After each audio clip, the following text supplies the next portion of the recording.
There we go. We've talked through the conversation enough for me to find the hateful, spiteful reason that I don't like the Black Lives Matter sign in my neighbor's yard.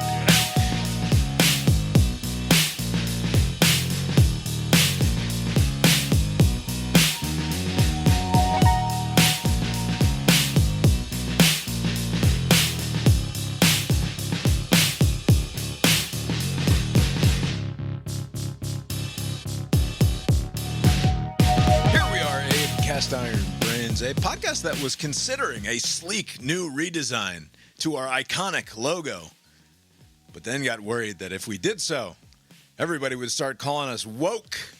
My name is Bob, sitting across the way from my good friend and co-host. That's Abe. How you doing tonight, Abe? Doing well, Bob. Yeah, here we are. Lori's here too. How you doing tonight, Lori? I have things to say. Lori has things to say. Tonight is Monday, August 25th, 2025. The good news is we're here to say things into a microphone to be recorded for posterity, such that when we are long dead and gone, our grandchildren can listen to CIB from the first quarter of the 21st century and learn what we were all about. Wouldn't that be neat? I mean, I say that and that's silly, but like, if my grandparents or great-grandparents had recorded podcasts... That's true. Oh, it'd probably be super racist. ...in like the 30s and 60s, how fucking awesome would that be? I would imagine, like Lori suggests, it would be like a cautionary kind of experience. Yeah, like, oh, boy. Maybe don't. Look at these positions this old geezer had. Like, let's forgive him. It would be mostly but that's fine. That's actually an important part of learning not to be such a shithead in the world. Most of the things that you think are going to be seen as blasphemous to the assholes who come after you. And I can safely call them assholes because the assholes who come after them will know that the assholes who came before them were in fact the assholes. Right. It's just assholes begatting assholes. Begetting. I know the correct word, Lori. I found begatting to be much funnier. But you have a, what is it, subject-verb error? Assholes beget assholes. It's the story of humanity. Yeah, that's how we got to this point. Well, you have a good weekend, Abe? I did. A very relaxing weekend. I will admit I don't do much. I already live a very relaxed pace. But on occasion, I decide to do a do nothing Monday. So I took off today to do even less than I typically do on a Monday. Because if you don't, you'll have a giant pile of unused vacation days at the end of the year. Yes. We're getting to that what period do you of have the. Going? What's that? What's next weekend for you? Labor Day's next Monday. But you're not going anywhere? No. I don't think I've ever done anything Labor Day because usually football starts, so I don't plan to go anywhere. But I was like, I moved to this new part of the city, like Grand Park. Let me walk around. Hopefully I don't get bitten by one of those animals at the zoo. And so I just kind of walked aimlessly for a couple hours just to see what the lay of the land. Did you go to the zoo? No, there were signs saying the zoo that way, and then I would go, the other way. Just because of an apparent fear of... No fear, just a precaution, It's the healthy skepticism. I don't know what their security system is over there, I haven't heard of too many animals escaping the zoo, but you never know. Anyway, I think it's safe to say, given recent developments in your new apartment complex there, the existence of dog-killing werewolves or whatever was the problem. I forget. Was it a fox or a coyote or something? Yeah, some sort of unidentified coyote. I'll bet you that more dogs have been murdered in your apartment complex since you moved in than have been murdered at the zoo. They're eating the cats. That's right. I mean, it's not that far from it. Anyways, I will, I do want to apologize. I did not know I had this prejudice against, the people who have way too many bumper stickers in their car, on their vehicle. Just like a lot of different causes, a lot of that, just very obnoxiously positioned. I always thought that these people are like crazy. And absolutely. It's a single bumper sticker. I assume there's a fraying of your mental stability to some extent. Like I will abide like a simple your favorite college team's logo, like whether it's a sports related thing or simply an alumnus or a parent of or something like that. Those are usually window stickers, though. Right. Those are acceptable. Right. But anything that's like trying to get off a good one or making some sort of point. Right. I have made certain assumptions about you personally that you are going to have to work to disprove if we ever have an interaction, is what I'm saying. Right. Well, I guess I'm not alone in that thinking, but I extrapolate from just very limited amounts of information, and I did not realize I was doing this, but I assumed that people that had way too many bumper stickers and just like obnoxious causes and very like aggressive, like they also that extended to how their home looked, be very like a certain. I just had like ideas in my head that I didn't even like consider until as I was aimlessly walking earlier today, I come across a car that has way too many of these, and there are a lot of Atlanta-related issues. Like Stop Cop City. There are particular type of. This is a in this house we believe kind of yard that you stumbled across. A Black Lives Matter sign, no doubt. Yep. But here's the thing. Their home did not reflect their car. It was one of the most like trim and proper. Like if you were to remove that car, did you follow this person home? No, but I'm like this person parked in such a way that they're not visitors. They live here. This is their home. This is their car, and the car. And you went into their house. I did not go in the house. You peeked in the front window just to see. I did not break my stride. I assessed as I was walking. How dare you? Did you? I don't believe you at all. Did you pause whatever was happening in the earbuds so that you could listen for any hints? I was listening to like an old episode of This American Life, and I was like, I would have never guessed. Just like I can't believe it. Like I was wrong about this. So maybe they got tired of having to replace their yard signage, which I imagine like it's harder to scrape off the if you're a vandal who disapproves of the message. Right. Yeah, you can't really get the bumper sticker off there, but the yard signs they come off really easy. That's true. I mean, this is a very friendly town for It's funny you say this. I go for a jog every morning, bragging. At 6 o'clock, I get up. I take one of the children. They alternate days, and we go for a quick run before they get there. They both go on Fridays. That's right. So they have a Monday, Wednesday, Friday, and a Tuesday, Thursday, Friday. And it's because we like to start our weekends with conflict. It's unbearable on Friday mornings when they're there together because they cannot help but to fight one another while on a simple 2-mile jog. Like they will experience a great deal of angst and hatred for one another as a result of who is in front of who's looking at one the wrong way in such a way that suggests some sort of competitive thing going on, who walked too much instead of jogging, who cut the cul-de-sac short and therefore should not be given credit for the full run. So like Monday, Tuesday, Wednesday, Thursday, peaceful. Yeah. Friday, when it's all three of us out there, it's like, man, I'm embarrassed because I think that the people who are out there walking their dogs at that time of day must think, what the hell is wrong with these people? Anyway, going for a jog, and I pass by the same houses every fucking morning.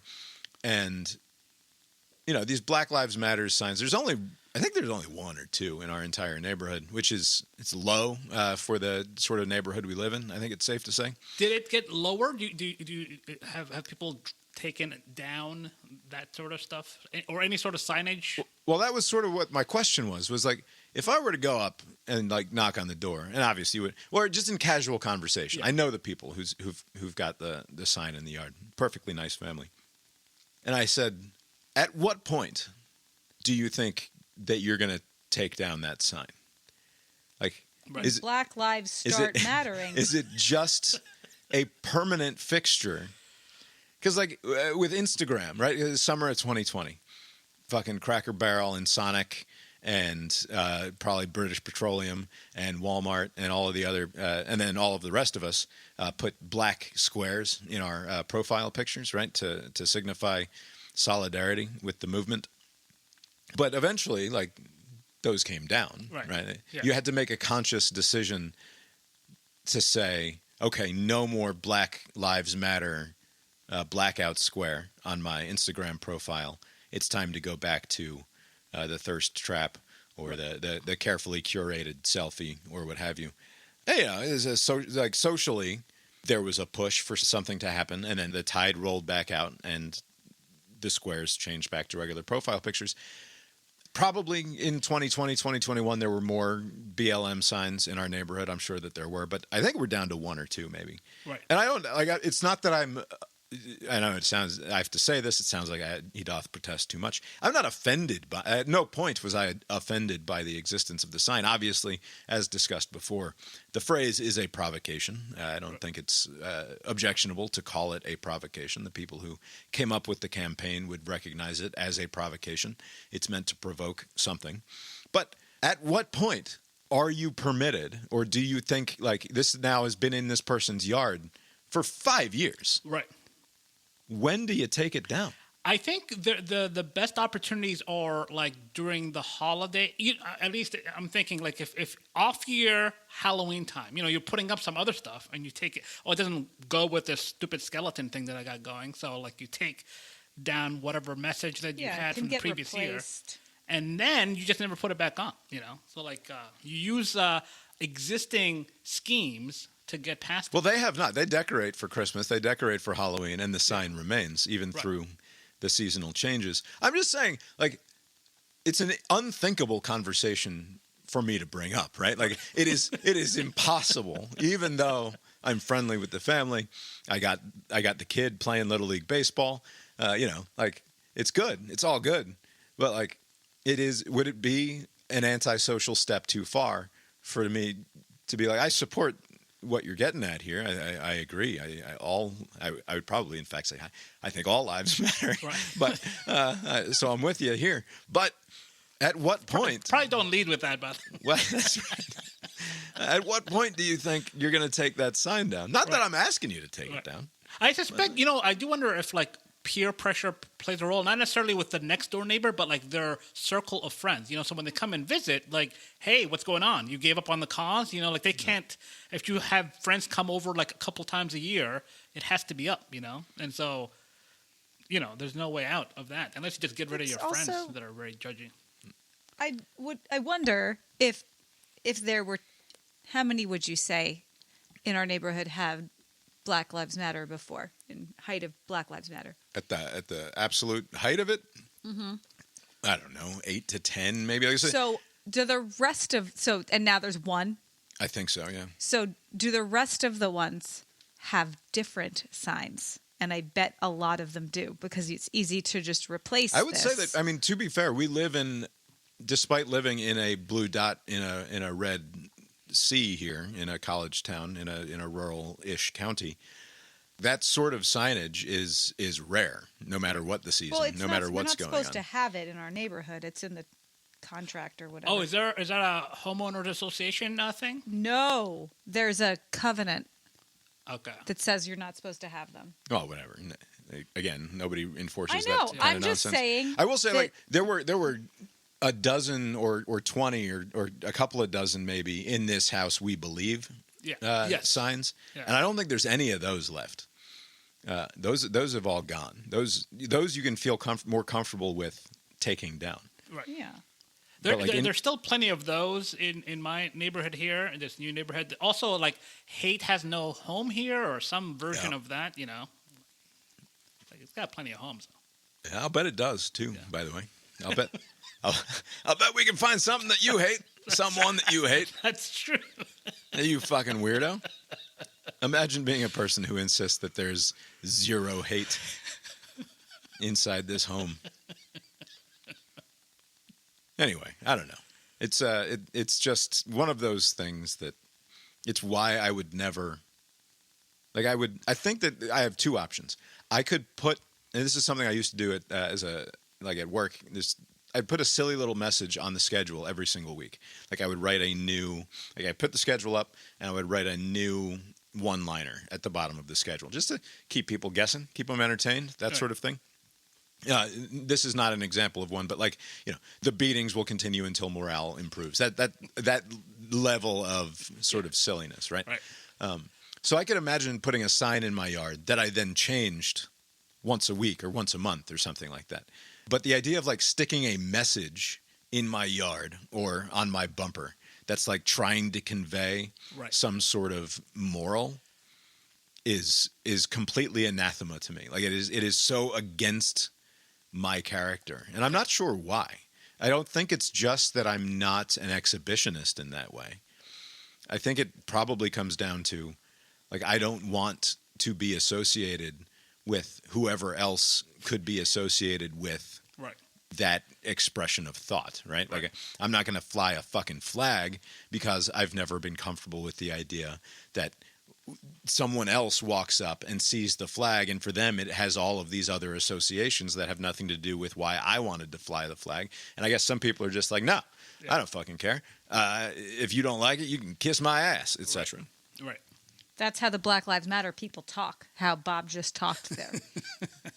I mean, I can do more voices. That's what you're asking for. Don't do any voices. What if, I still see like a handful of Ukrainian flags, I guess, to support the war against the Russians.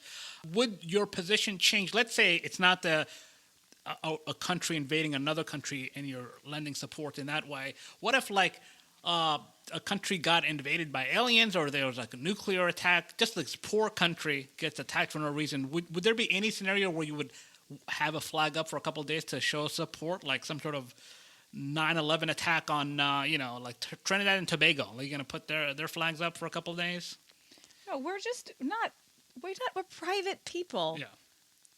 It's the same reason I don't mind wearing T-shirts with stuff. This says Cereal Flaker. It was a free T-shirt, but I don't want to wear things with words on it in my normal life. Because, like, I don't want anybody who doesn't know me to think they know me. Oh, I see. Gotcha. Like, if you have shirts with messaging or signs in your yard or bumper stickers, you think, I know this person, they're a mess. Right. Or, like, yes. I know this person, they're pro-choice. Like, you don't know me. Yeah. Who is the sign for? Yeah. Is all it comes down to. The sign is not for Trinidad and Tobago. Right. Trinidad and Tobago is obliterated by aliens. Yes. They don't give a shit about the sign or the flag in my yard. The flag hanging off my porch in your glorious hypothetical is for me. Yes. Right? It is for me to either signal my virtue to my peers around me, or to signal my virtue, my self-important virtue, to myself, right?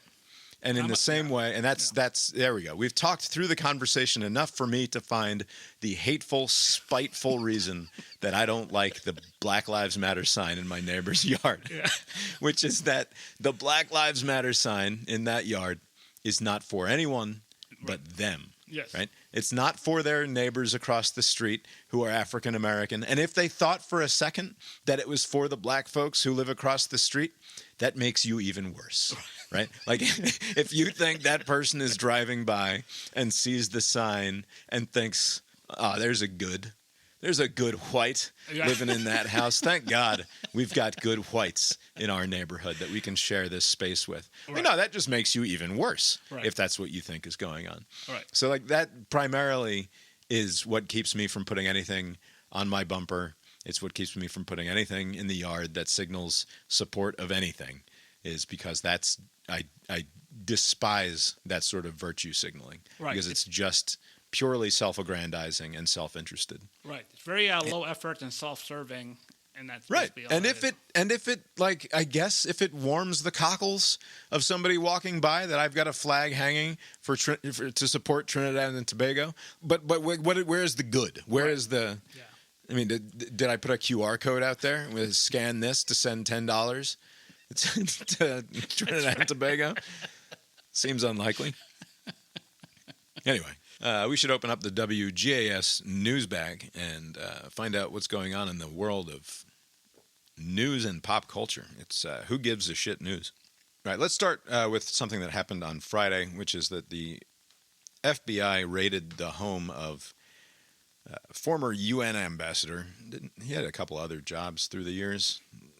John Bolton. Bolton was assistant attorney general under Reagan in the second term of the or Reagan's second term, and then ambassador to the United Nations in 05 and 06 under George W. Bush. And he was NSA. He was National Security Advisor to Trump from April of 18 to September of 2019 in the first Trump administration. This is before he wrote that book, shitting on Trump? Yeah, he wrote a book called The Room Where It Happened, in a nod to Hamilton. Yeah. I don't think it was ever a happy marriage is part of the thing. Like, I don't think they never got along. It was a weird thing. It's just the fact that Bolton was on television a bunch, I'm sure, is why Trump brought him into the administration in the first place. Certainly not someone who makes any sense to bring in if you are sincere in your criticisms of the George W. Bush administration from Trump's perspective, right? Like this is your classic neocon. He's an unrepentant and unreformed neoconservative. I'm sure I've said on the show before, I tend to find that the neocons are right in their diagnosis of things more than any other single group, except like possible exception, the libertarians, and largely wrong about what we should do. So they make very good, like, cultural gadflies, like political commentators. I think neocons are they outpunt their coverage in terms of being able to sound smart about stuff, like on television or when writing columns. But then when you put them in charge, it's like, we don't want to give these guys the keys. Yes. This is not great. But in any event, like you're saying, he wrote this book, The Room Where It Happened, and he had trouble getting it past. You have to get this cleared by intelligence agencies at some point along the way in order for you to not be charged with crimes for disclosing secrets or national security issues, right? Putting troops in harm's way or intelligence assets potentially under the crosshairs of foreign governments by revealing things that you should not have revealed. And he got the clearance necessary for it, apparently. There was a judge who, back when this book came out, I think wrote in some decision somewhere about how he might have opened himself up to civil and even potentially criminal lawsuits by publishing the things that he published. So this didn't come out of nowhere for the FBI to kick down John Bolton's doors and spend the day going through all of his stuff in his home. But it does seem to be something that is a purely retributive act by Trump, right? Right. I mean, if you want to call it a pretext to do what they wanted to do anyways, then it would fit, like, whatever issues there is with the book, and like weaponizing the FBI and the Justice Department to go after someone for the simple fact of, basically, I think he was very critical of Trump. Like, he called him like an idiot, basically, and continues to be. Yeah. So basically, it's a very critical attack on Trump, and this is somebody that Trump probably like brought on based on the advice of others, because in the first term of Trump, there were a lot of like holdovers from the Trump years, a lot of conventional Republican choices, much more so than what we have currently, which are basically all Trump loyalists now. But like in that first go, there was some attempt at like having some normal Republicans kind of fill out some of the spots in his administration, and he was one of them. And for him to then just immediately after he leaves office or leaves the administration, he writes this scathing book. And if there's any sort of legal justification to go after somebody, even if there isn't, like, I expect that Trump will pursue that course. And this is what's happening now. And the pretext here being that, or seemingly anyway, that in addition to the potential disclosure of secrets that he shouldn't have disclosed in the book, which I think, given the fact that it was published and cleared the necessary clearances within the administration at the time, then probably that's nonsense. Right. This was during the Trump years, right? The 2020, right? This is basically Trump's first term at the end of it. And this was something that I think the Biden administration Justice Department had looked into as well and decided not to pursue anything. Trump will say that it is in part also to make sure that he doesn't have any documents any classified materials that he's hanging on to that he shouldn't have been hanging on to. And of course, he will do this in the most spectacularly bad way possible in order to, because it's such a neat parallel to what he sees as the great injustice of having Mar-a-Lago raided after his presidency.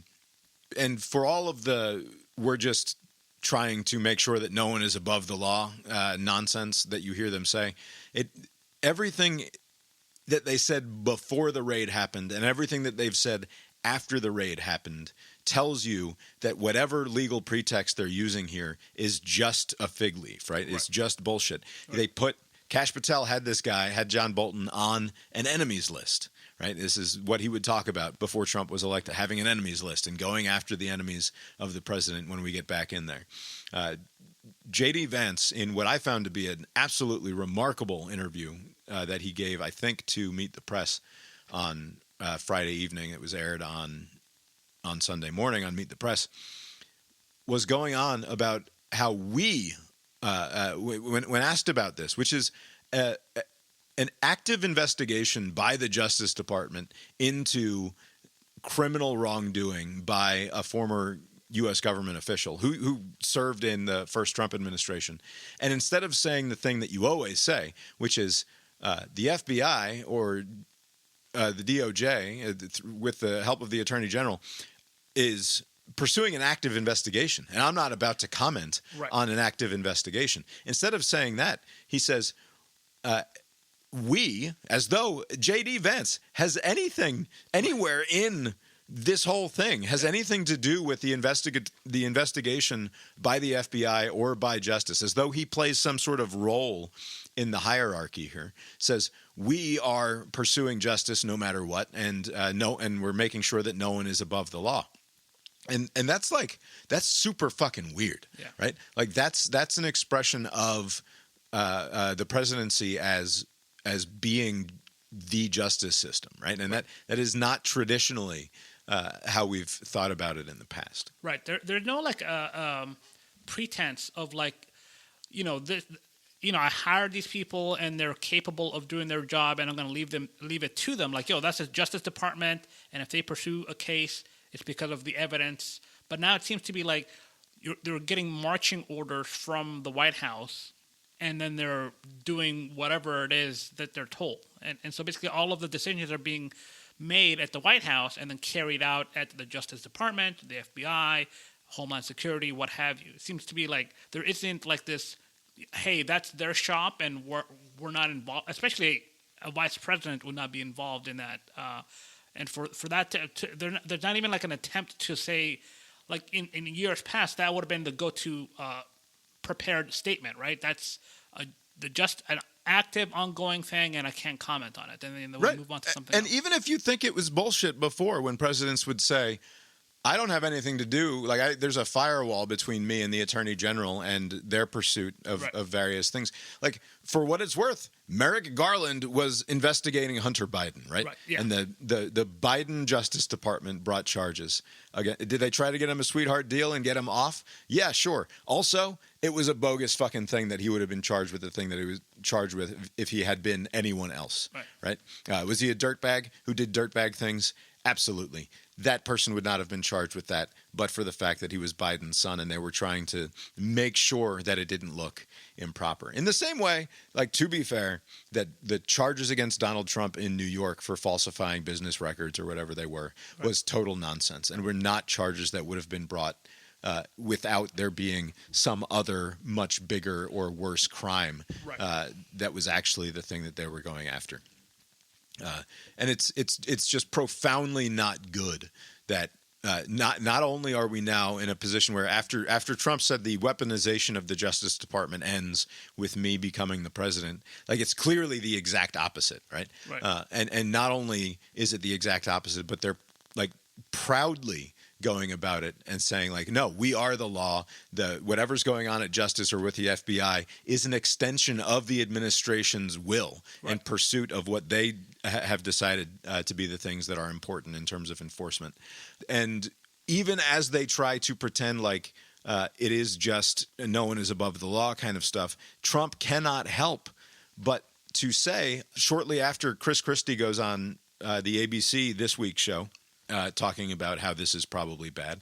Trump gets on Truth Social later that day and says, hey, we might have to look into Bridgegate and what happened with Chris Christie in New Jersey back in whenever the fuck that was, 2013 or something, right? Like maybe there's more nonsense to uncover there. Simply because Chris Christie is mean to me on television, I'm going to use the FBI and my Justice Department to pursue my political enemy here. Is that better or worse than firing the DIA chief because he didn't like the report that the agency did? I mean, that one is not nearly as bad as the job statistics thing. Like, at least you can say, like, because what that was the assessment of the Iranian nuclear. Yeah, when the guy was like, not the guy, the report said actually this only set them back a couple months. Right. Yeah, 'cause basically the public at least that's an analyst, right? At least that's somebody. I mean, I don't love it, obviously, but at least that's somebody who's looking at the available evidence and then making a judgment or using his judgment to come to certain conclusions. And you can say, I don't like your judgments here. The lady who is just compiling the jobs numbers at the Bureau of Labor Statistics is like an absurdity that you would fire that person for not doing a good job. They're being fired for similar reasons. Basically, like you're doing things that run counter to the altered reality that I want to present. That it wasn't him. Yeah, but basically, it's like total what was it like? I think he said obliterated, right? Like after the attack, and so like when the assessment came out, and I think it was like leaked initially, and then they came out with the actual report, and they basically said like at best it set them back like 6 months, and so that ran counter. So he to fired the the head of the agency, not the analyst. Right. So basically, it's like I guess that's why that expression exists. Don't blame the messenger. Maybe this is like a thing that people want. Like, where did this information come from? I want his head, figuratively, and the same thing with the labor statistics person, the same thing with Bolton, because he's available to be got. And now, now that I'm thinking back on it, I was not a big fan of outgoing President Biden using the pardon powers to pardon a bunch of people in his orbit, because I was thinking I was anticipating Trump would behave similarly to his first term, where he's belligerent in some respects, but he's not going to pursue these backwards-looking things. But obviously that's not the case. He seems to be going after whomever he can if he has the power to do so. And so I wonder if, that the evidence that they were basing their decision, the Biden administration to pardon was like, hey, this person is serious. Like, we have a high confidence he's going to pursue this course of action against all these people. So let's just do this thing. Because they're not going after any of those people. I mean, I guess they're still trying to go after Hunter Biden in some ways, but well, yeah, they're going after because Schiff would have been among the ones pardoned by Biden, right? Because didn't he pardon anybody involved with the January 6th committee? Right. And so he's going after Adam Schiff, the senator of California, former congressman, for mortgage fraud, for apparently. Potentially, I mean, who knows if there's any.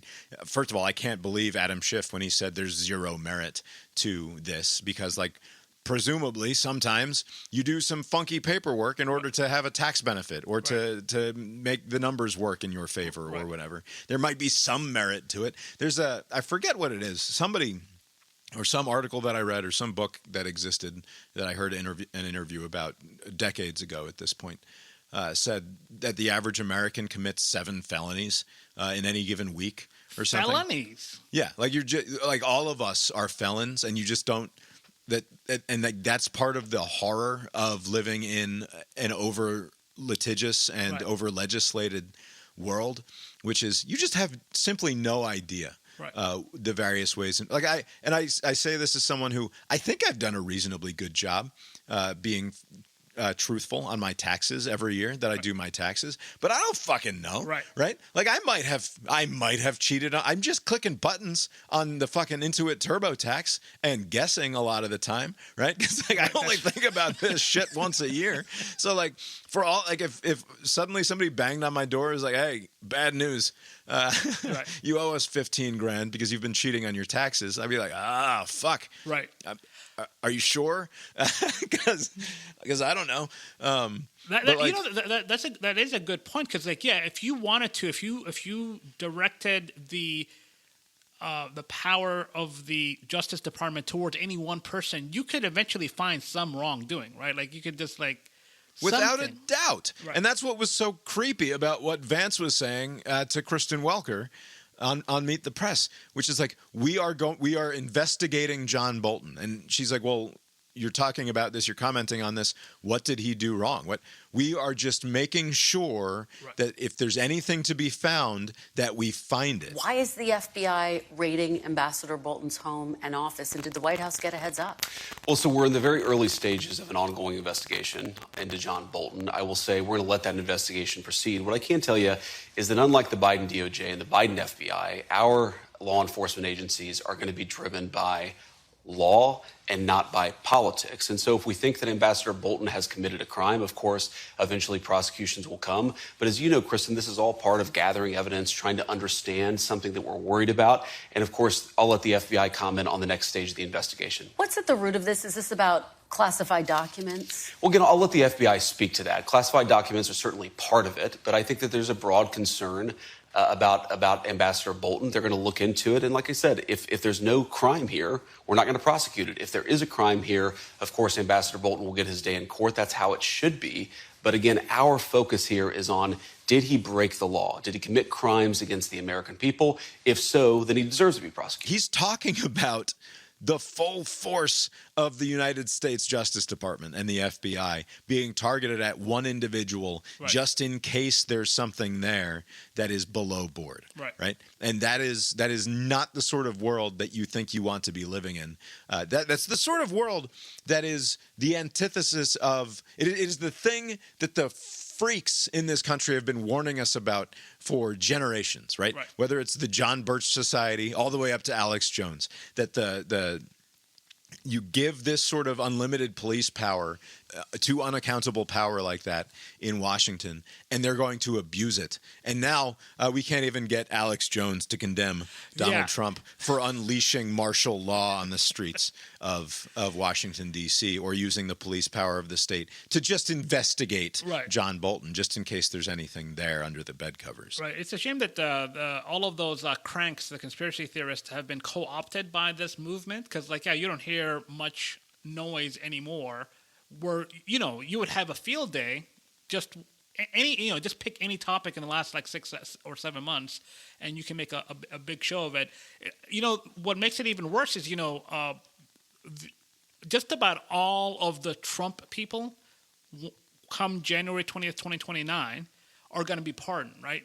They're going to get a blanket kind of... So all of the actions that Pam Bondi or Kash Patel or whomever else comes in for the second half of this second term, everybody's getting immunity to where anything that they do at the behest of Trump will be protected.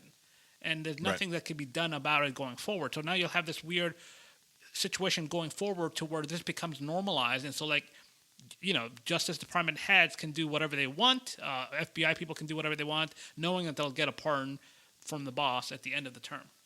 Right. I did want to say part of this truth from Trump, this post that he made after watching Chris Christie on TV, it speaks directly to the way that Donald Trump is just the president of everything, and just wants to have his finger and in big ways, but also small ways. So it's weird that he wants to be the mayor of Washington, D.C. and take control of the police and all of that stuff. It's weird that, there are countless examples of him getting sticking his nose in things that you'd think the president would be essentially too busy to worry about. But he's basically just watching the news and making fun of people the same way that we do. Or, the way that I'm always bringing up people's appearances and, wanting to talk about it. Trump said, I just watched sloppy Chris Christie be interviewed on a ratings-challenged news show this week with George Slopadopoulous on ABC Fake News. Parentheses, By the way, what the hell happened to Jonathan Karl's hair? He looks absolutely terrible. It's amazing what bad ratings on a failed television show that was forced to pay me $16 million can do to one's appearance. Closed parentheses. Not that he would know. Like what? By By the way, and now to go highfalutin again, this is why you don't give this cocksucker $16 million. That's right. Like it is just because that's what he will do Right. later. But also, like, what is he doing? Dumping on Jonathan Karl's hair. And why does ABC paying him $16 million, which I thought it wasn't him. I thought it was his donation to the library or whatever, right? Like that was the excuse that was made. What does that have to do with one's hair? Yeah. I wonder if Trump has commented on the fact that George Stephanopoulos is absent a lot, from this week. Didn't seem to make mention of it here, but I'm sure he's noticed his absence. At the end of this tweet, he says, quote, "For the sake of justice, perhaps we should start looking at that very serious situation again." That's the bridge closing thing, which was fully litigated, right? And people went to jail, as I recall, because of it. "No one is above the law," all caps. "Thank you for your attention to this matter, President DJT."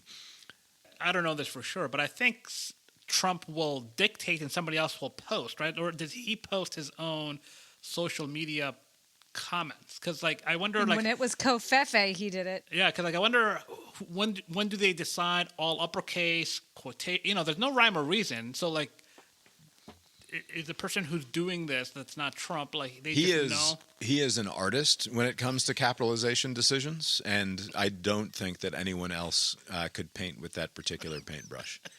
That is one of the things that's very. You watch this idiot Gavin Newsom, Yeah, try to mimic Donald Trump on his Twitter account, right. and he gets close. Yeah, but it's not quite there, right. because either you swim in that water or you don't, and you're just an interloper in the bogus capitalization game, Mr. Newscomb. So clear weaponization of the Justice Department is obviously bad. Today, the president signed a couple of more executive orders, including taking steps to end cashless bail to protect Americans, which again is something that he has zero control over as far as some sort of national policy. Right? This is a decision that is made at the state level, and then even further down the line from there, it's made by prosecutors in every city and jurisdiction across the country. He announced this new policy pursuit, which I suppose he has some amount of control over within the District of Columbia, in typically absurd and hyperbolic fashion, by saying that there are murderers, people who kill, they go out into the streets and they kill one or two or three people, and then they get arrested for having done the three murders, and then they go to jail. And the judge is like, okay, well, come back in a couple of months, I guess. You never see the person again. And, they kill people and they get out. Cashless bail. They thought it was discriminatory to make people put up money because they just killed three people lying on a street. Any street, all over the country, cashless bail. We're ending it. But we're starting by ending it in D.C., and that we have the right to do through federalization. Okay, let's go. It's not how cashless bail works. Right. The overwhelming majority of people who get out on a cashless bail are for nonviolent offenses.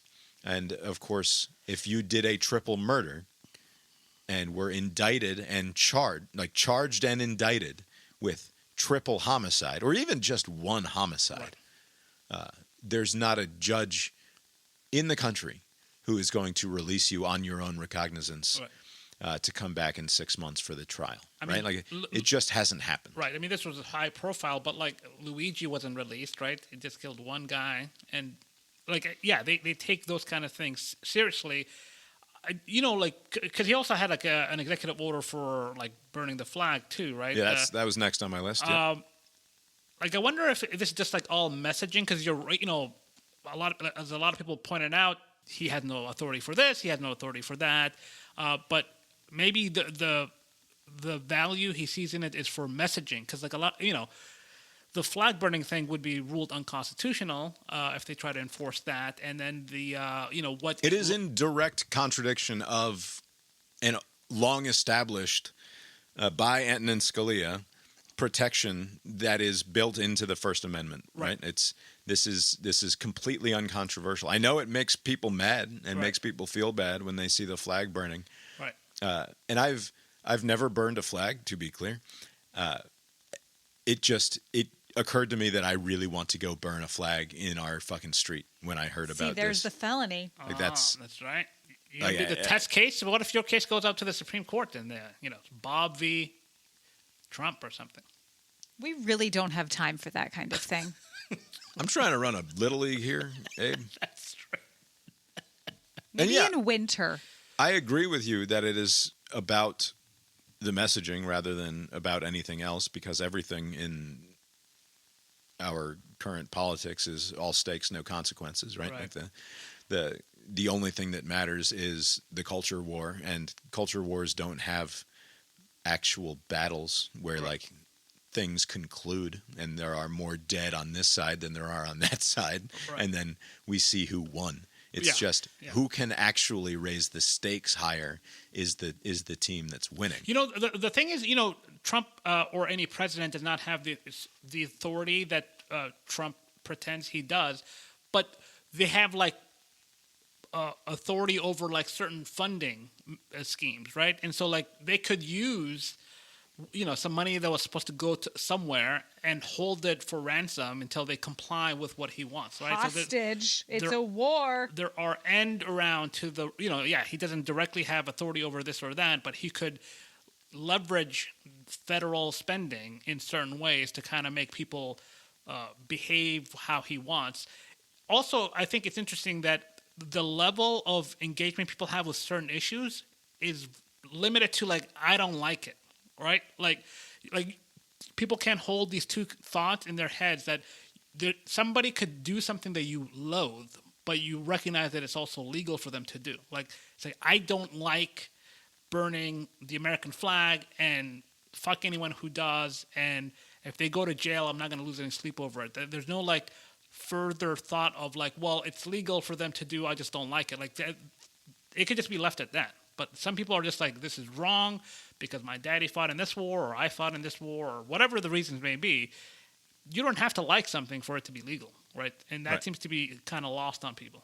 It's a purely emotional thing, right? Yeah. And anybody that person, even without the image of watching somebody burn the American flag, it tugs at their same heartstrings anytime they hear someone defending the notion of burning the American flag, right? So you don't even need the example in order to get to provoke the emotional response. Right. But at the same time, the reason that I bring up the idea that like it made me want to go burn an American flag, not out of protest to Trump in particular, or like out of but for any political motivation, but as an expression of my constitutional right to do that thing, and not to have anybody tell me that I fucking can't, right? Like, and that the point there being that is the thing that he is so good at and has been good at, is provoking the response that is going to make you look like an asshole, right? That when I go outside and I burn the flag in the street, that is going to, within his cult, within the people who are on his side, I'm going to be seen as the psychotic one, and like the reason why it was necessary to have the executive order in the first place. Right. My reaction to his terrible thing is going to be the thing that reinforces his support, right?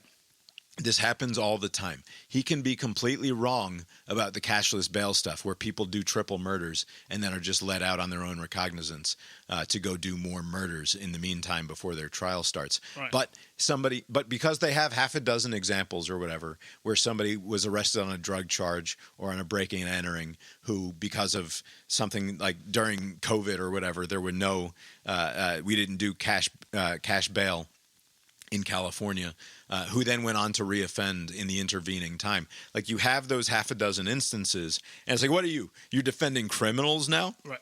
it is sort of his entire thing. And I know not that 10 years into this, it's like some great secret that I've discovered here. But like the thing that he's able to do is to say something that is just wrong, but emotionally or psychologically true to people enough such that anything that you say in response to it, and by the way, even the most reasoned response is going to be seen as capitulating to evil or capitulating to the bad guys, right? So just me trying to walk the line down, well, technically this is constitutionally protected speech. Right. The answer from the other side is going to be, oh, you're full of shit. Right. But the problem is that it's not that I'm the guy who goes on television and says, well, this is constitutionally protected speech, and that's just not acceptable. It's that there will be people who go out into the streets and burn the American flag, right? And now you have your culture war moment, and you're going to be winning. Right. And I'm sure there are other arguments people can make besides, reflexively burn the flag as a fuck you. Like, for instance, the idea of, like, compelling patriotism should offend people, because, like, then you're becoming like North Korea, or, like, you can burn certain things, and then you're becoming like a Muslim kind of country where people get freaked out by drawings or anything that they find, like taboo. Like, you're going directionally there, and like just make that argument instead of like, well, fuck you, I'm going to burn the flag, or you should let these people out because of some fundamental principle. Because people don't deal in principle. They like, oh, this person's dangerous. Like they're locked up for a reason. You want to let them go, or why don't you love your country? Why would you burn it, or why won't you stand for the like? I think people just deal at that level, and so you kind of have to like engage with that in mind, and not like try to make some like well-meaning like point, because people will not pay attention to that. They're like, oh, you're on that side, I'm on this side, and so like, fuck you, and that's that. I don't think there is any way to engage with them in a way that defeats this is the thing. I don't think you can actually, when, as my old thing about he's just the turd in the punch bowl, he is impossible to engage with because he's not dealing in good faith. Like none of this is starting from a place of good faith. So anytime that you try to get into the mud with him, you just become covered in shit. And there's no winning, because the thing that he's saying doesn't, the content of the thing that he's saying does not matter as much as the fact that he's the one saying it, right? This is the nature of a cult of personality. It doesn't matter what he's saying to the people who support him. They are fully bought in. Right? The content of it is completely beside the point. Right. Along these same lines, today, Kilmar Abrego Garcia, they're trying to deport him again. This is the guy that was mistakenly sent to El Salvador by the Trump administration when they were loading randos up on planes and claiming they were gang members. Worst of the worst, and putting them in those awful prisons in El Salvador. This is a guy who had specifically, a judge had ruled that you can do what you want with him, but you can't send him to El Salvador because he will face problems there should he be sent there. And so the Trump administration had to figure out a way to get him back. And this was the whole Maryland man thing, where the Democrats were talking about a Maryland man has been sent to El Salvador. And of course, that makes them look like assholes because he's got a criminal record and he's an illegal alien regardless. And now you're defending this creep. And it, like, whatever. Again, dealing with things happening in bad faith, you end up looking like an asshole. This speaks more to the weaponization of the Justice Department than anything else. They want to deport him again, and they offered him a deal where he has to plead guilty to whatever it is that they're charging him with, and they'll deport him to Costa Rica. Or if not, if he chooses not to plead guilty to charges that they probably can't actually get him convicted on, they're going to simply deport him instead to Uganda, which is Uganda, which is very funny. Where is that? Given the Book of Mormon of it all, like Africa. pick an unpleasant place on the planet Earth that we have an agreement with that we could send you to, and it's like Lion King. And you end up sticking a pin in Uganda, apparently. And from what I gather, Costa Rica will not ship them off to El Salvador, but some of these other options, there really isn't any guarantee that he just won't be sent to El Salvador after they send him there. And so, like, if they wanted him just to be gone, like the Trump administration would be able just to, tell him, hey, agree to this and we'll send you to Costa Rica, and that'll be the end of that. But for whatever reason, they're going through this extra step of having him, like, plead guilty to certain things for the deal to work, and then, like, threatening Uganda, like, hey, Right. if you don't agree, we'll send you to Uganda. I don't know if that's, like, an appropriate use of that, but here we are. Oh, I think it's safe to say it's not an appropriate use of that particular power of the Justice Department. Abe, you might recall back in the original run of I recall this podcast. Abe will not. I recall. I recall that. Back in 2009, 2010. Maybe 2010, yeah. I complained a great deal about, I think probably the inciting incident was the Taco Bell I think remodel. it might have. Well, the KFC. I think it was Taco Bell because they put up a new or remodeled the East Side Taco Bell in Athens. And instead of it being like just the flat bell that says Taco Bell in letters at the bottom of it, it became like the 3D clip art, like purple and gold bell with no words. Yeah. Right? And then, like, you look at the McDonald's logo, and it used to... KFC officially changed to KFC and Right. not Kentucky Fried Chicken. Kentucky Fried Chicken was no longer. It just became KFC. And Dunkin', Dunkin' Donuts used to That's be right. Dunkin' Donuts, and then it just became like... just Dunkin'. Does it even say D? I think it was DD was the logo that they went But with. I think it's known. It called Dunkin'. Sure. It doesn't say DD. A lot of the McDonald's signage changed from saying McDonald's to just being the golden arches, right? Like it's a streamlining and a modernizing Globalization. of things such that the words go away and instead you're just left with the symbol, right? And that's sort of the idea there. Coca-Cola famously, like their brand is the script Coca-Cola, right? So that's unlikely to go anywhere. Like Pepsi, on the other hand, is just that blue Like a and Nike red swoosh. swirly thing that they have changed many times through the years. What is that? Is that known as something? Is that the Yang? What is that No, Chinese it's just thing? Pepsi. They're not copying some pre-existing. It does sort of smack of yin and yang, as you're saying, but I don't think that is. I don't know if it's meant to evoke that or not. You haven't seen the Jason Pargin video about it. Where in reality, that tiny little tweak to their logo was the result of them paying allegedly over $1 million to a brand consulting firm called the Arnell Group. And after that tweak to the logo was met with some backlash, the design document was leaked, a 27-page long document that they allegedly presented to Pepsi with diagrams talking about how this new design taps into the gravitational energies of the universe. It straight up reads like the rantings of somebody having a literal breakdown. They labeled their redesign breathtaking, saying it was based on 5,000 years of design philosophy, with a graph pointing out how every element of their change borrows from some ancient design, and how they measured the perimeter oscillations of Pepsi logos in the past. And then went into how they had to match the magnetic fields of the planet to the Pepsi energy fields of the new logo, and how the new logo's Pepsi globe dynamics would match how the magnetic dynamics of the Earth are impacted by sun radiation and wind, and how the shape of our physical universe would tie to the shape of the Pepsi universe. $1 million and weeks worth of work to explain to a giant corporation why they should go from this to this. To be a fly on the wall for that company, trying to earn their $1 million, like, we need more bullshit. Come on, you need to dress it up some more, because, like, you don't need that many pages and some backstory to change something, but to make it feel like a lot of thought went into it, you have to contrive all of that nonsense.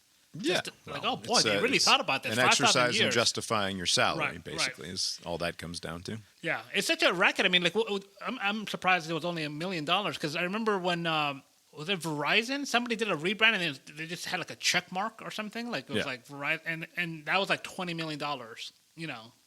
And I'm sure there's some bullshit document out there that explains why the humans associate checkmark with success or some nonsense.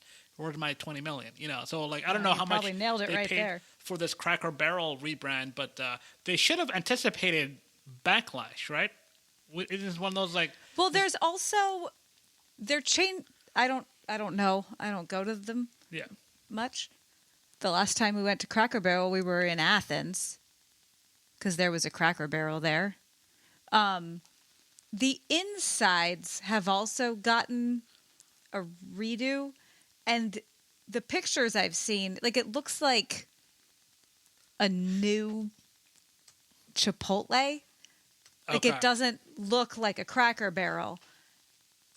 And I would understand people taking an issue with that because that sucks. But also calm down. When it comes to movies, at least back in the day, they would like do focus groups and test it. Like, oh, I didn't like the way that ended, or the character sucks, and then they'll kind of tweak it so that it's more palatable to the public.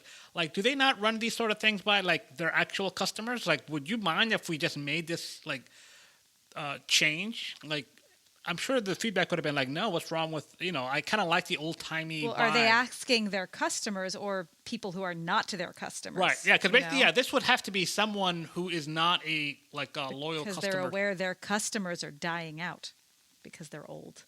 No, that's true. The food's probably not helping either. So back in 2009, or 2010, I'm complaining about. I don't even remember exactly. You were complaining about it, the dumbing down of everything. Right, it was a dumbing down of because no words, just pictures. All of these brands saying, "Look, we're not going to be this overcomplicated 2 words anymore. We're going to evoke just with the picture." Because essentially, I find it to be you're talking about these long projects of consultants and millions of dollars spent comparing the logo of the Pepsi swoosh to the Fibonacci sequence or whatever. Really what they're doing there is imagining that the public is extraordinarily stupid, right? This is, and even if they wouldn't come right out and say, we believe that the public is extraordinarily stupid, the thing that they're trying to do is speak to something that is beneath the intellect at the very least. Right, like they're trying to get at some sort of psychological or emotional response to it that has nothing to do with the brand itself. Right, they're trying to. We're trying to speak to some animal instinct inside, below the thinking brain. Right, this is the sort of conversations that are being had here. That the logo is just going to speak to something almost innate in the person. Beneath their higher self, beneath the intellectual self, and they will respond to it as though they're. I mean, sort of like you're being brainwashed, effectively, right? Well, I mean, a more charitable explanation would be, with these international companies, they want words that anyone, they want them to associate that word with the company, right? Like Nike, like you don't need to know anything more than that. Oh, that's a shoe thing. Like Adidas, Google. Like Kentucky Fried Chicken, somebody saying that in Thailand, like that's too many fucking syllables, But KFC, bullshit. The appeal of Kentucky Fried Chicken to the Chinese or whoever is that they say, I'm going to do an offensive thing here. Here we go. All right. But when you hear somebody speaking in a foreign language, and then you hear the Kentucky Fried Chicken, Jesus Christ, Bob. Kentucky Fried Chicken, right? Like when you hear that, oh my God! When our grandchildren listen to this, they'll be so proud. They love saying it in English, right? Like it is the foreignness of it. It is the Americanness of it that speaks to them in some way. KFC also works, right? Sure. But the thing that I'm saying here is that there is, when you go from being something that was designed as, whether it's the original McDonald's logo or the picture of the Colonel and below him it says Kentucky Fried Chicken, as an expression of the product at its right. It started as, like, even when I think about my own stupid personal brandings that I do, right? The logo for this, if you look in your podcast player, it's got me there in colored pencil and a Abe there in colored pencil, and then I've done my overcomplicated web logo that includes, in theory, like all of the internet, right? That's sort of the idea of the logo of this show, and it says Cast Iron Brains, a podcast with Bob and Abe. I like the logo. I'm attached to it. And but it's got the state of Georgia and Virginia in conversation. Right, right. And there's microphones and there's speaking sound waves there going on there. It's it's too much, right? And if we were to send it to a design firm, they would say, let's simplify this, right? It's like, well, except that every element that I put into that when I was working on it was a choice, right? And it spoke to the thing that I wanted it to speak to. And what you want to do is take away those choices that I made and try to get to the heart of the thing that I'm trying to communicate or something like that, right? And in an attempt to become more accessible to people so that there's less work that they have to do on their end in order to gain access to what it is that we're trying to. And isn't that ultimately what you want? Don't you just want more people? You made it very clear to have last week access? that that's the opposite of what you Right. want. And it is. It is the opposite of what I want. I think that you provide people with a rich text and then allow them to find their way into it and to find fun things that they love about it. The point is, there was... And not that I have any particular attachment to Cracker Barrel or to any of these fucking stupid places. Chicken fried steak should be offered more places. But what the Cracker Barrel logo represented was something authentic to what that brand was from the beginning, right? Like it was it, and maybe you can say it was telling a story that they no longer want to tell or whatever, but it's curious to me that what happens with the logo is that they're always doing the same thing, right? So you go from the classic Cracker Barrel logo, which is an old white guy on a wicker chair or whatever, Presumably leaning on a barrel full of crackers. Leaning on a barrel. And then next to it, it says Cracker Barrel. And it's like a bean shape there. I don't know what it's supposed to represent. But it looks sort of like a bean. And in the inside of the bean in brown, it says Cracker Barrel. And the new one, like it looks like a logo for an app that you would see on your phone. It is the appification of the logo. It's just this little... What is that? A hexagon? How many is 6? It's a hexagon, but it's not an equal hexagon. Right. It's a hexagon that says Cracker Barrel in a font that has slightly less personality. More like a gas station sign. It's like the shape that you would expect a gas station sign to be. Yeah, and it is simpler, certainly, but it's not. It's not pretty. It doesn't look. It's not appealing. It has none of the personality of the original, and I get objecting to that. And apparently they're not just doing, as Lori was saying, they're not just doing the logo, but they are modernizing and rebranding the interior of their restaurants as well. To what end? Like, are they trying to, like, as Lori alluded to earlier, are they just trying to get like younger, or they want like a new customer base that's still alive? I mean, it's basically you're trying to. Do you know the Chip and Joanna Gaines? Because think about like the home garden people. Who are those people? They do like home renovations. They have their whole DIY home network now, like Magnolia bullshit. Yeah, but before that, they were just on the HGTV. They were on HGTV. They had a very popular show where, like, they redo houses. They're down in Waco, near the university down there. Which one is that? Baylor. They're in Baylor's hometown, and they were committed to like redoing all of fucking Waco after they're rebuilding Waco in their own image. And it includes like white shiplap walls where you put up like wood paneling, but it's white instead of wood. And so it for some reason is more appealing to people. Like fucking bullshit country chic, essentially, is the thing that they are trying to do. And That's sort of like it's imagine the Verizon store, except as appointed by Joanna Gaines, is sort of what I imagine the new Cracker Barrels are supposed to look like. And which I think would be fine if the problem with the pictures that I've seen of the Cracker Barrel interior. Which, by the way, I think most of the ones that I've seen are bullshit. Like, I think we're looking at a lot of AI nonsense that is being presented as what the interior of the new Cracker Barrel looks like. But also, it's a sit-down, take-your-time eating restaurant. Yeah. And the dark, overcrowded clutter made you feel like you could sit down and stay for a long time. And if you clean that up, it feels like a quick service place. Right. Yeah, it seems like I'd take the chicken fried steak to go if there was one here. It's so good. You know, I wonder, you know, like setting aside the interior changes, you know, whatever that may be, like a lot of the blowback was specifically on the rebrand, right? It's just the logo changed. And if they kept the old geezer and the barrel, but they, you know, redid the fonts, like would the reaction have been as strong, or is it removing that? That was like a important aspect of the identity of this brand, and getting rid of that means you're doing something. Because like the way that it was, like other rebrands have been criticized for different reasons, but this one is being framed around wokeness, which to me, like, I don't think the company is interested in that. Like, I don't think they're doing it for any reason other than just we want to rebrand. Right, well, but that's an example of how woke has lost all meaning except as a weapon in the culture war, right?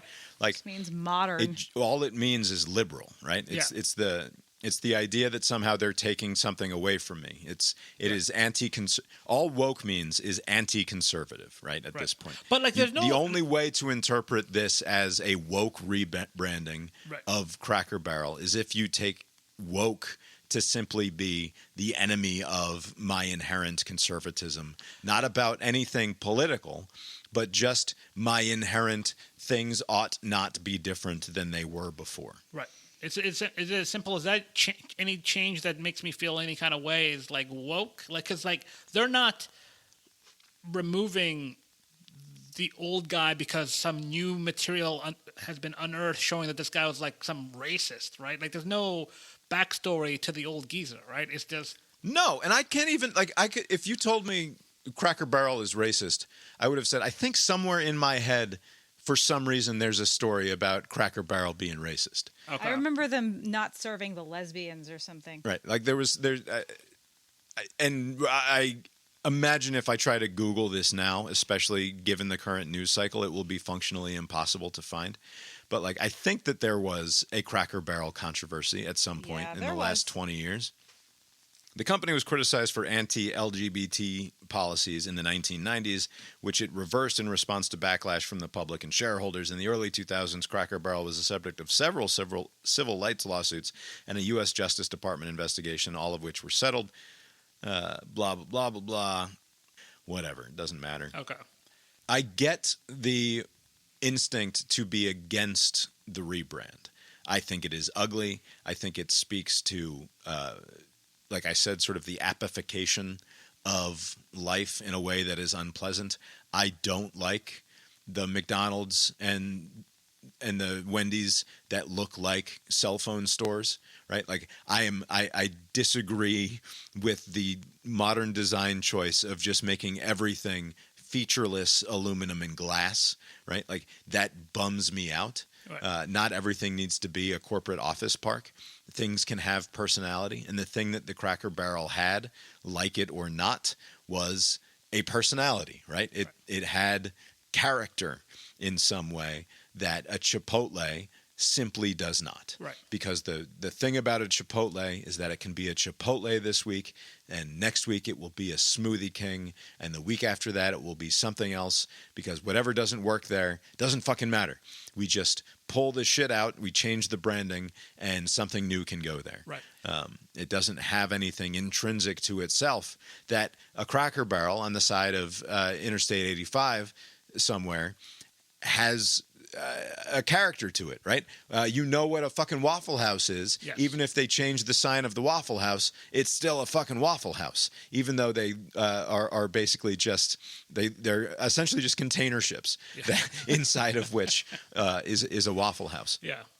I do wonder if that is playing a role, right? Like these big companies, they're looking at their real estate holdings and they're like, it's more attractive if a building can be offloaded much easier because it could be repurposed to anything, instead of like if there's something that has like some character that's like easily identifiable as a Burger King and you can't turn it into like, you know, like a painting, you know, store, right? But like if you make them all this rectangular like thing, you could just take the signage off and it could be literally anything else you want. So like maybe like they're making money decisions and they're like, fuck whatever like associations people have with the brand. Like we can unload this building if we need to, if the sales slip, and it'll be easier for us to sell the building that way. Yeah. But I do want to distinguish between my reaction to this and sort of understanding why people would object to it from an aesthetic point of view, and the insanity that was the last few days in terms of calling this wokeness in some meaningful way. Byron Donalds, who's a Republican in Congress in Florida, who I guess is hoping to become the next governor of the state of Florida. He was on the VP shortlist for a very brief period, right? Allegedly, and yeah, for a little while looked like he was playing some role in whether or not McCarthy was going to be able to hold on to his speakership when all of that was going down, and helped end Kevin McCarthy's speakership, if I recall correctly, or at least it doesn't matter. This is from the Naples Daily News. Cracker Barrel's new logo and rebrand isn't sitting right with Florida Congressman and gubernatorial hopeful Byron Donalds of Naples. He made his feelings known in a post on X, calling the rebrand woke. In college, I worked at Cracker Barrel in Tallahassee. I even gave my life to Christ in their parking lot. What? Apparently, he became born again in the parking lot of a Cracker Barrel. Don't we all, though? Are you more born again if you do so at a Cracker Barrel? Like, what's the appeal there? Like, is that a That's thing? the only place it really counts. Everywhere else, not as good. Their logo was iconic, and their unique restaurants were a fixture of American culture. No one asked for this woke rebrand. It's time to make Cracker Barrel great again. How is a restaurant chain giving itself a facelift in terms of its presentation on the signage and in the inside of its dining room evidence of wokeness? Right. And also, how do you like? It's almost like a slur. Like if you are like, how do you like get out of that accusation? Right? What can Cracker Barrel do other than just like say, forget it, we'll just go back to the old brand, and they'll still take a hit. Like, oh, you only did this because you know of all the pressure, but you want it to be woke, and I'm going to take my business. I don't know, where else could you go? Like a Waffle House? Like what's the, like who's competing with Cracker Barrel? Like what's the other shitty food kind of like there isn't one, and there was a restaurant called the Black Eyed Pea. Shoney's No. is in a similar place. No, No, Take their business Shoney's to is a Shoney's. diner. Yeah, we'll see who shows up with like, oh, we're going to double down on whatever nonsense you guys identify. I mean, the with. argument could be that like the decor and sort of Americana-ness of the theming like pointed to like Southern. Yeah. And like could But it also points like to rural. just throw It a is- it is- Confederate flag, Right, but they- butter churn in there, and who would notice? You right, know, but you didn't see Confederate flag no, butter churns. but it's admitting that it's adjacent to it, It's simply and by taking it away, it's we're caving to the woke mob. it's Americana, it's rural, and it is unchanged, right? Yeah. And so it is just the fact of the change that is rubbing people the wrong way. But to say that is woke, to say that what we are, that essentially anything that I do, it's the totalizing aspect of it that is completely unacceptable. It's anything that I don't like that represents a change from something that was the way it was before means that my entire way of life and ideology is under attack, right? And that in fact my way of life, which is largely an unexamined thing, is in fact an ideology, right? It is, and that's hugely problematic. Going back to basically the first conversation that we had, the first month of this podcast, the argument that we kept circling around was me saying that Donald Trump has poisoned everything, and that all of the conversations that we have are about the same thing because he's stuck his fucking awful rotten fingers inside all of our minds in a way that we cannot escape from. And Byron Donalds suggesting that the new logo for Cracker Barrel is a battle in the culture war on wokeness on one side and MAGA on the other is a perfect example of the thing that I was complaining about, which is that we are fully colonized by the culture war. It is totalizing, and it has infected everything.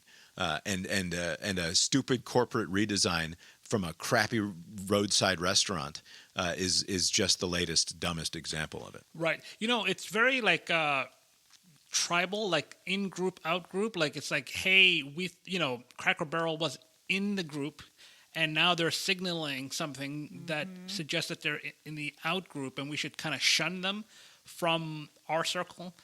And it's kind of weird that that's not what they're doing, but that's how it's being perceived. And I don't know. But think about how nuts that is compared to even something that was also dumb, but and blown completely out of proportion. But at least like you could fit. Like, so I'm thinking of the Dylan Mulvaney Bud Light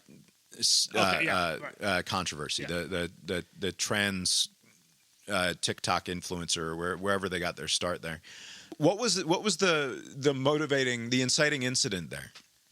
It wasn't that Anheuser-Busch or Bud Light bought ad time during an NFL game and had Dylan Mulvaney come out in a short skirt and a halter top and start pushing Bud Light on the NFL fans.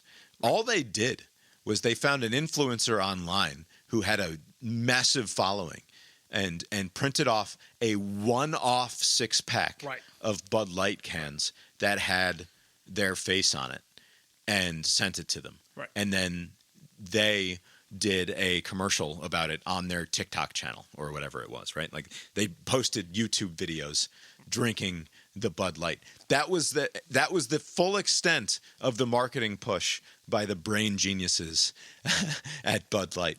But if you ask people about it now, it's they put a trans on the can.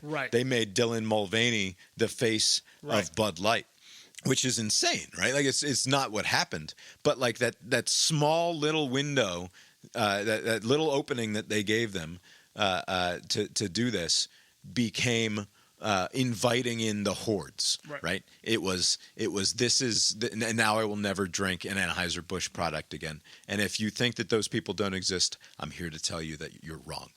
There are people who have sworn off their previous favorite crappy American light lager because of what happened with that. And that was something that I think you can make an argument in a roundabout, somewhat bad faith way, that's a defensible position to take, right? Like I disagree that it's a defensible position to take, but somebody at Bud Light did the thing that sort of opened the window to this. Did it get blown completely out of proportion? Yes, of course it did. Do I think it's fucking fundamentally silly to worry about such things on the other end of it? Yes, I do.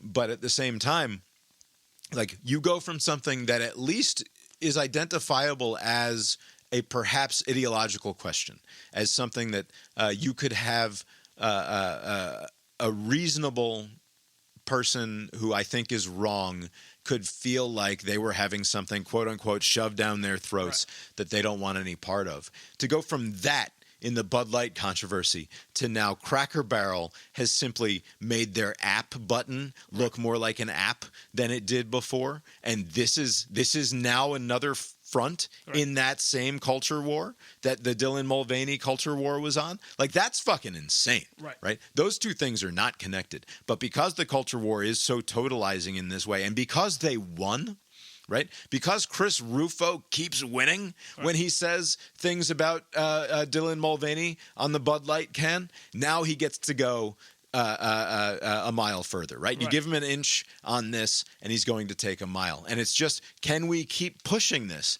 and keep winning on dumber and dumber and least connected things, or less connected to the actual culture war things, because of the totalizing nature of our worldview? You would think people will grow tired of this at some point. We're not there yet, obviously, but like, just getting so animated about, like, and I'm sure some people that are getting upset, probably the last time they went to a Cracker Barrel was like, a decade ago. But like, there's some sort of like, something is being taken from me, and there's this need for grievance, like wherever they can find it. It's like this thing, like, I want to feel this way and shun or take my business elsewhere kind of thing. I don't know. There's this demand for it, and anytime it kind of shows itself, like, it kind of takes off. It always seems to kind of take off. It doesn't help that the CEO of Cracker Barrel is a lady, and so that becomes another potential front. Ladies code for woke? Is that like is that how it's being treated? Just by virtue of being a woman, she's like a woke influence, like for this company. Is that how people are taking it? Well, they're clearly woke if they're going to let a woman be in charge. From the @woke war room verified Twitter handle. That's an actual Twitter handle? There's a war room? Which was retweeted by Donald Trump Jr. Cracker Barrel's new logo isn't an accident. It's CEO Julie Fells Messino's project. She scrapped a beloved American aesthetic and replaced it with sterile, soulless branding. Messino kept a DEI regime that promises to, quote, identify, recruit, and advance, end quote, hires by race, and now faces civil rights complaints from the Tennessee AG. She should resign and be replaced with leadership that will restore Cracker Barrel's tradition. So the existence of a page on the Cracker Barrel website about, like, supporting the LGBTQ plus alliance or what have you, and the fact that this is a woman probably in her 50s who wears glasses and is blonde and sort of looks like every fucking white Karen that you're like, you know what she looks like. She could be the head of any fucking nonprofit, right? Like, this woman might as well be running a nonprofit, and therefore she has that look of someone who they can hate. 3 million views on this post. It's remarkable, the demand for this sort of thing. Well, 3 million views there, and I mean, it helps that it was retweeted by the president's son, Don Jr., with a WTF is wrong with @Cracker Barrel interrobang. Maybe they wanted to, like, go out of business, and they were like, let's go out with a bang. Let's alienate the only people who eat here. And then we'll be like, oh, whoa.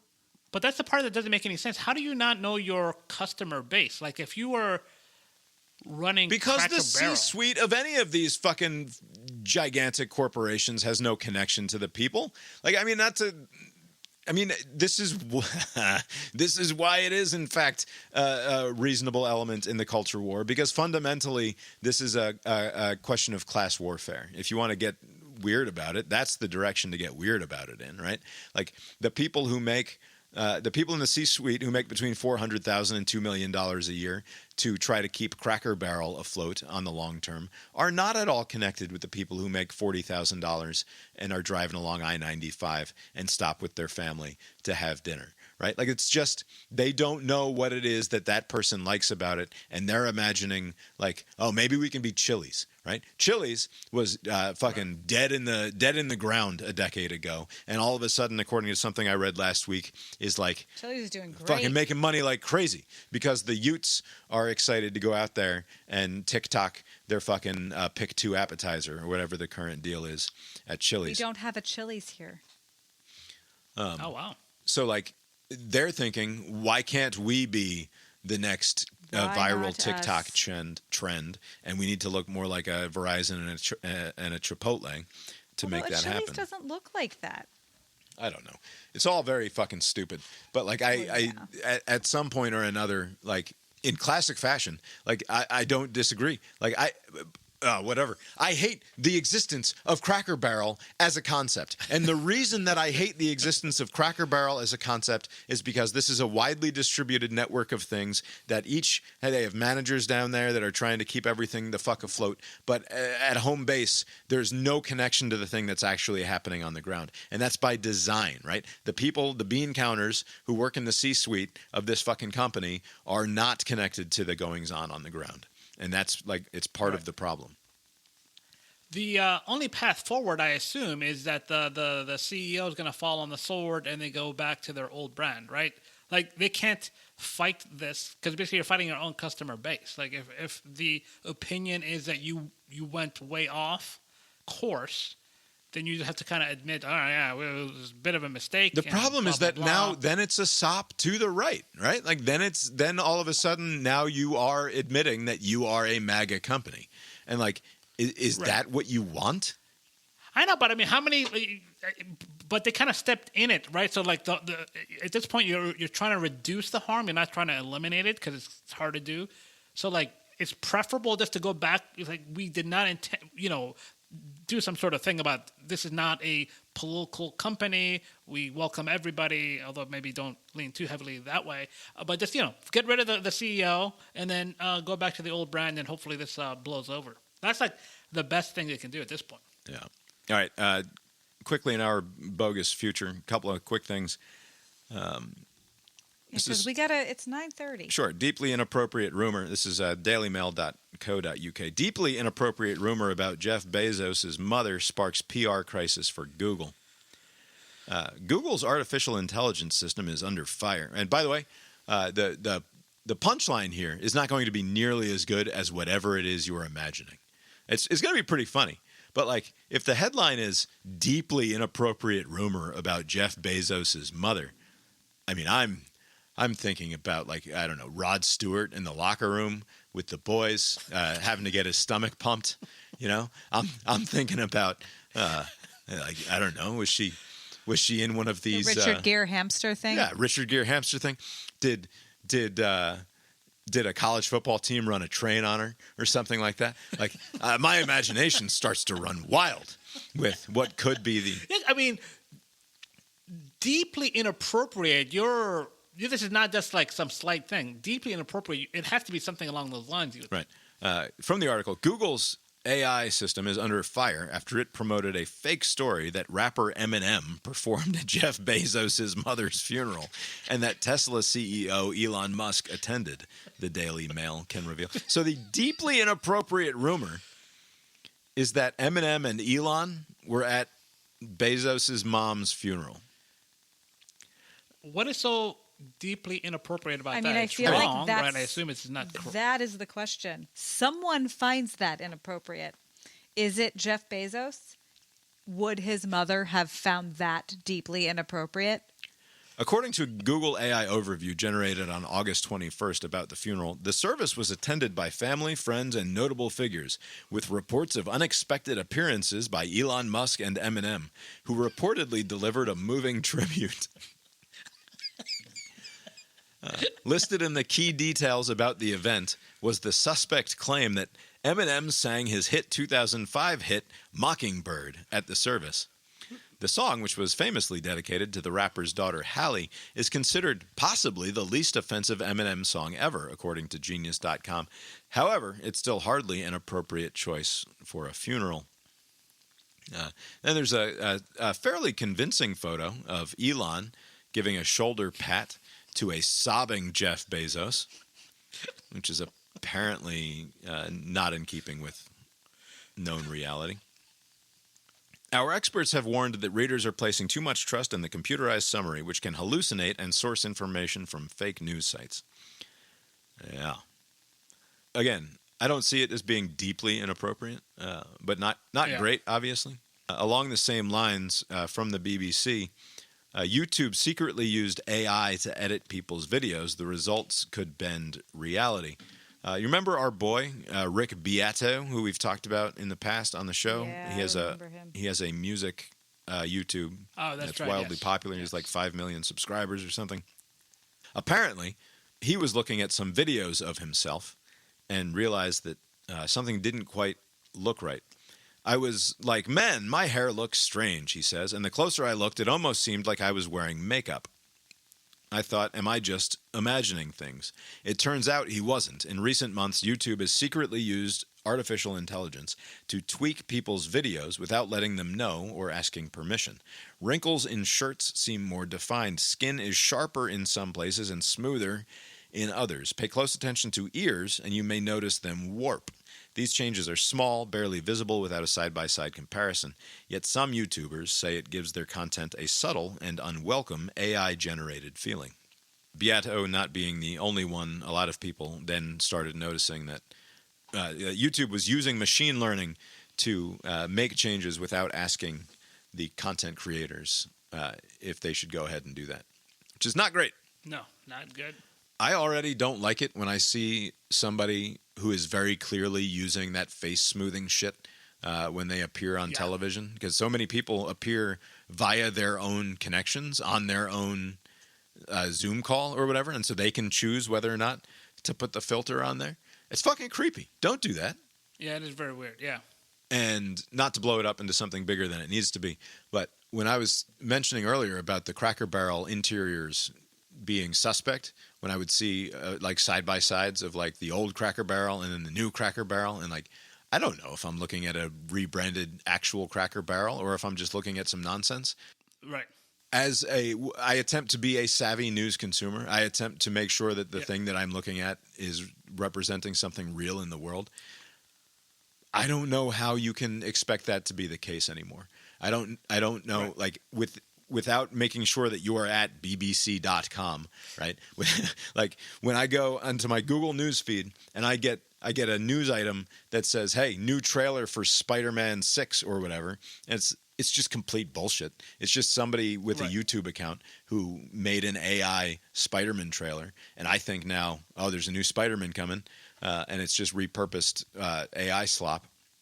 But now, I'm sure I've said this on the show before, now in my head, the fake thing lives somewhere deep inside, right? Where whatever the kernel of the thing was is going to be in my head. You're like, wait, I think I read something somewhere about Spider-Man 6 coming in 2026. And it's like, that's fucked. Right. Like now I can't rely on my discernment abilities in a way that I used to think that I could rely on them. And like the Cracker Barrel interior photographs are a great example. How can you rely on anything that you see on the internet right now about what it looks like on the inside of a Cracker Barrel? I actually don't know the answer to that question. And it seems like very small bore nonsense to be concerned about, except that it also goes for literally everything else that we consume every day. Yeah, I said before that we need to go back to the days when the internet was new and you were told, don't believe what you read on the internet. It's full of lies. Yeah. You can't believe anything you read on the internet. And then we got away from that. That was when the internet was a place that you would go, and it was one of like 50 things that you had on your computer to do. I know. Right? And it was just an application that you sometimes. But and getting back to that is good. We now live in it, right? We now, all of the way that we consume everything is via that. So I don't know how you can simply say we need to start. This is the beginning of the return of physical media. Except that good luck, because it requires and what's worse about it is that it requires, this is a point that I made last week, I think, about how when you're teaching the kids in Oklahoma that the 2020 election was stolen, and you teach the controversy or whatever, right? Now, what you're actually doing there is you're saying you cannot believe anything that we're telling you or that your government is telling you. Those are the two options, right? Either we're full of shit or they're full of shit, and you're going to have to fucking figure that out. What you're doing, Lori, by saying we cannot rely on that thing that injects all of the stimula into our fucking neurons. I'm just trying to find a positive thing to say. Is not to be relied upon, says you need a new epistemology for everything, right? You need a new theory of how you can know things for all of the things that are coming into your brain. And like it's not a world that we're equipped to deal with. Okay, well, let's talk about what Abe saw at the movies and then move along. All right. Also, I think just like the way people engage with content online is like mostly in passing. So like there is a likely good number of people that have associated Jeff Bezos' mom dying and Eminem. Like, hey, like, so if anybody mentions Jeff Bezos in the future, they may say, "Oh, didn't Eminem do a like a little ditty at the funeral?" Because like they read in passing that article before it was like corrected, you know. And right. So, whereas a listener to this show is going to associate Jeff Bezos' mother with having sucked off the entire football team, which is not better, probably. But like, I think in certain ways, like it was okay when it was just talk radio and stuff like this, just making shit up and joking around. Like that doesn't infect your brain. It doesn't infect your entire worldview and your epistemology when you hear somebody just joking around and saying it. But when it has the sort of imprimatur of the data state, I think it does have a different sort of impact on your brain. Especially when like parts of that story is true, right? Like there was a death, there was a funeral, but then the other stuff, the details are totally made up. Like so, there'll be like half of the story is like, oh yeah, there was a football game and it was like 100-0. You're like, no, it wasn't. Like I watched the game, like it wasn't that. All right. You've been listening to Cast Iron Brains, a podcast with Bob and Abe. Find the show on Substack, brainiron.substack.com for more from us, including the Billboard Hot 100 game, Cast Iron Balls, and in the future, the Philip K. Dicksquisition. And who knows what other fucking awful nonsense I'll come up with to stick over there. brainiron.substack.com. You can also go to tetramermusic.com, Tetramer music.com for more from Mark Gillig, who composed our opening and closing themes. Abe, did you make it to the movies this week?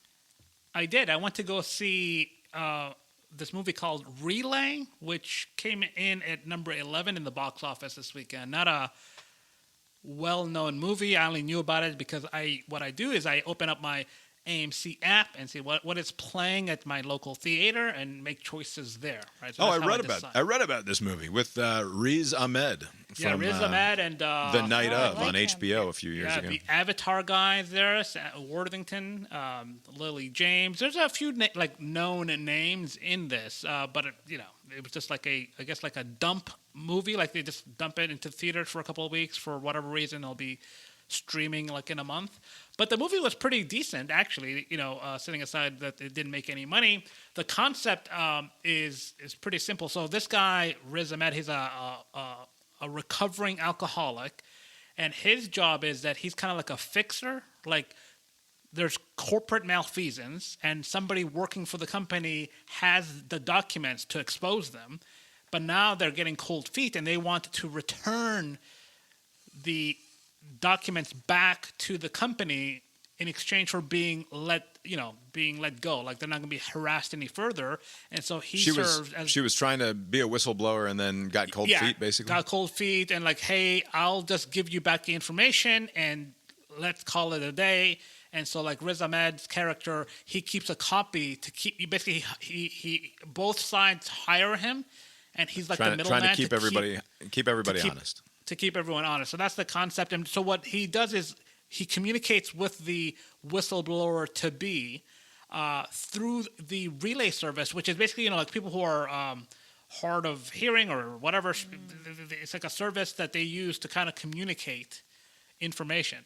So like they'll type it, and the relay service will then say it. A terrific service for people to make awful prank calls, because the person back in the day would pick up the phone and they are forced to say whatever it is that you are saying without commentary, right? They cannot add to it, and you are accepting these calls from a relay service, and they just, hey, this is the relay service from so and so, and then they just read whatever shows up on their screen. Right, and at work, in the past I would take plenty of calls, surprisingly a good number of calls this way. And it's basically that. Although no one has used it for any sort of prank, everybody used it for the legitimate function. No one prank calls the IRS. I guess not. Yeah, nobody waits around on hold for I've the been IRS. waiting for 4 hours just to get off a good one.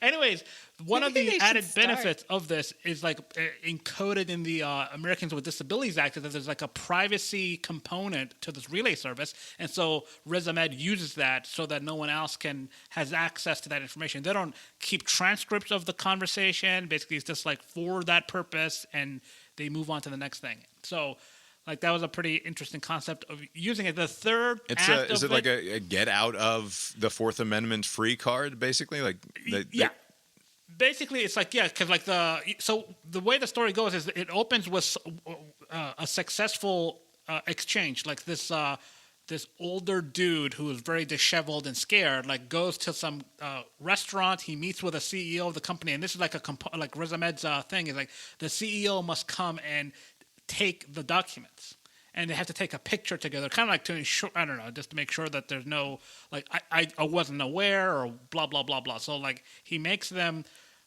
take a picture together, and it's the done deal. So that's how the story begins, but then it moves on to, like, Lily James, or whatever that girl's name is, the actress. The chick from Baby Driver. Yeah. So she is now, like, she has information that's going to sink this company, but now she has cold feet, and she seeks out ResMed services, and the whole story unfolds. He kind of starts to get a liking to her, even though he never sees her beyond just like surveillance, and he's like, oh boy, she's kind of hot, I think she is something of a smoke show. What are the chances? And so anyway, she kind of ropes him in, and it turns out she's not actually a whistleblower.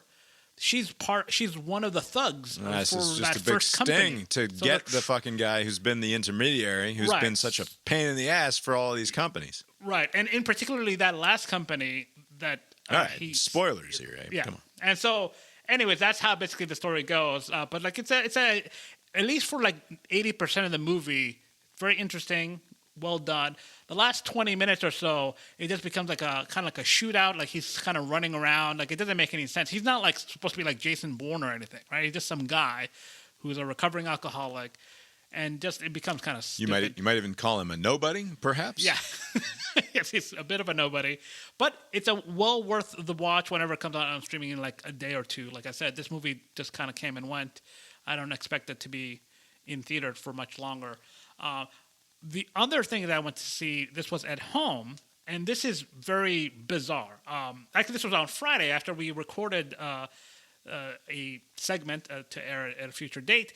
I was like, oh boy, 1 beer in, why not 2 beers in, right? So I get the old Netflix out, and I see a Jussie Smollett documentary. So I'm like, oh, Yeah, maybe I this thought is that gonna. existed. We Is this flew the past Jussie, it. like the Jussie Smollett "If I Did It" documentary on Netflix? Yes, but I was thinking, oh, maybe this is gonna be like all right, mea culpa, I fucked up, whatever, No, right? isn't he doubling down on? Not only does he double down on it, I'm thinking like they're kind of like giving him the benefit of that, the people who behind this, and Netflix greenlit this and are showing it. Like, it makes no sense because like the first half of the documentary, you see all the information as we have come to know it. Like initially, like people were like, "Holy shit, this is outrageous," and da da da, and then the story kind of falls apart almost immediately. Like you're like in the heart of Chicago, a pretty blue city in the dead of winter at like 3 a.m. and some MAGA people like clocked him like. But like, wasn't it like MAGA Ethiopians or something like they're Nigerians, as it turns out. But yeah. Opposite sides of the continent. Come on. My mistake. Racist. But not only were they Nigerians, they were like extras, or one of them was an extra on the show. Right. That's how all of the pieces connect to him. And the check, he tried to give some explanation as to how that makes sense. Like, it's the least convincing attempt to try to pretend you did not participate in this, but they just kind of let him have it. Like, he's just kind of like, I think there was some sort of legal win that he got, but I assume it's probably like procedural in nature. But he's just like very smugly like, yeah, see, like the truth is coming out or whatever. Right. But like, at no point are you convinced that, in fact, No. Jussie Smollett was the victim of an actual hate crime in Chicago 5 years ago or whatever, right? Yeah, because basically he like insists like, oh, if you look at this other like CCTV footage, you'll see some white person, and it's that white person that said whatever. But then if you see it, it looks like a black guy. But whatever, like it didn't track with what he was saying. The story does not make sense. I don't know why he's going through all of this just to pretend that he didn't do it. Like, no one's gonna believe you. Like, and it was not convincing. No, there are people who believe him, and there are people, and he will have plausible deniability forever because Netflix made a documentary about it and proved that I was telling the truth. So, yeah, it's bonkers. I was like, what am I watching? We are all more so now than ever. We are all our own fucking PR media machines, right? And some of us happen to have access to the Netflix infrastructure to help us do that, and those of us that don't use Instagram or Facebook or whatever, Right. None of it is good.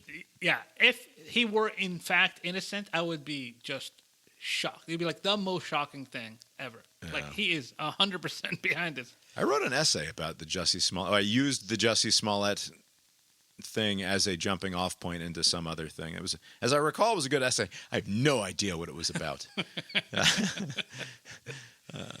Well, trying to fucking dig that up. Anything else? No. And I watched some football. Is Jussie Smollett documentary on Netflix worth watching for the sheer weirdness of it? It's fine to watch. Like, I would recommend. I mean, the first hour, like I said, it basically explains as to why he did it. They like, had me in the first. Oh, the first hour they're acknowledging why. I mean, because they're kind of they kind of go through the how the story unfolded. How initially he was getting a lot of support. Even like Trump during his first term is like, oh, what happened was horrible. Everybody was saying like, this is fucked up. No place in society. And then like almost didn't Kamala say something particularly egregious about the Jussie Smollett thing? They did not mention her. They mentioned like Trump. They mentioned Joe Biden saying something about it, but I don't recall them featuring Harris saying something. Jussie Smollett, this is from the X.com, Twitter.com account of Kamala Harris, verified. At Jussie Smollett is one of the kindest, most gentle human beings I know. I'm praying for his quick recovery. This was an attempted modern-day lynching. No one should have to fear for their life because of their sexuality or color of their skin. We must confront this hate. Still up, not deleted. But you gotta let the stories digest, especially now in this bogus present where Eminem is performing at a place. So just wait a couple of days before you give your take. Yeah. All right, Lori, what did we watch? Okay, besides football, we watched the rest of the Billy Joel episode 1. That's right. Thing. Finished episode 1 of the Billy Joel documentary. 2.5 hours of one episode with 2.5 hours to go. I'm enjoying it.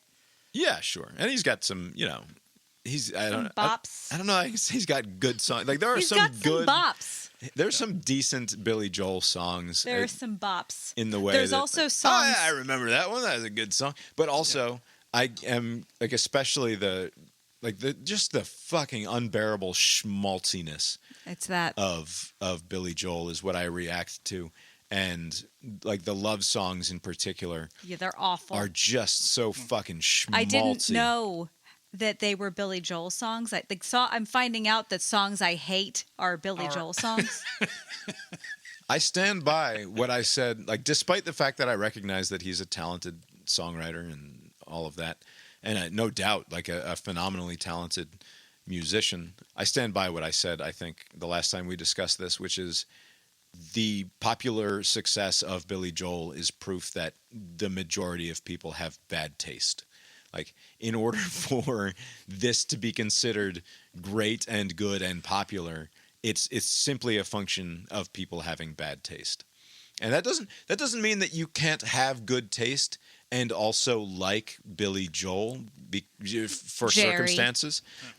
But like the wide acceptance of Billy Joel is suggestive of poor taste on behalf of the concert going and music enjoying public. And I stand by that because the songs are fucking schmaltzy and bad. And we watched Final Destination. I can't even say that the songs are bad because I recognize in them goodness, like talent and quality, but also the veneer, the sheen over which that overlays all of Billy Joel is bad schmaltziness. And He's like, just how such much of that is the fault of the 70s and 80s? We won't cornball. know. Just a cornball motherfucker. We also watched Final Destination. I'd never seen Final Destination, the original, and you go to the Max app, and there's like fucking 11 of them, always yelling at you, like, "Hey, watch Final Destination Also, 7." We finished the Billy Joel episode, and we could have watched the next one. And Bob was like, "Well, this isn't very much fun." So it was like, "Okay, let's watch Final Destination. That's fun." And he had never seen it. Yeah, I was on board with Final Destination, and it's This is Bloodlines or which show? no, the original Final Destination the- movie from like 2002 From or 2000, period. 2000. Pre The one 9/11. where like the person doesn't go on the plane because it's crashing. Yes. something. Right, he gets on the plane and he has a vision or a waking dream of bad shit happening and freaks out and gets dragged off the plane. And a few of his friends and classmates either come with him willingly or because they got into a kerfuffle with him or similarly pulled off. And then fucking 90 seconds later, the plane takes off and blows up. Spoilers. And then apparently death has to continue to seek them out because they were meant to die in some way. And I was with the narrative for a while until the best friend, the mouthy Jew friend, is how I would describe him.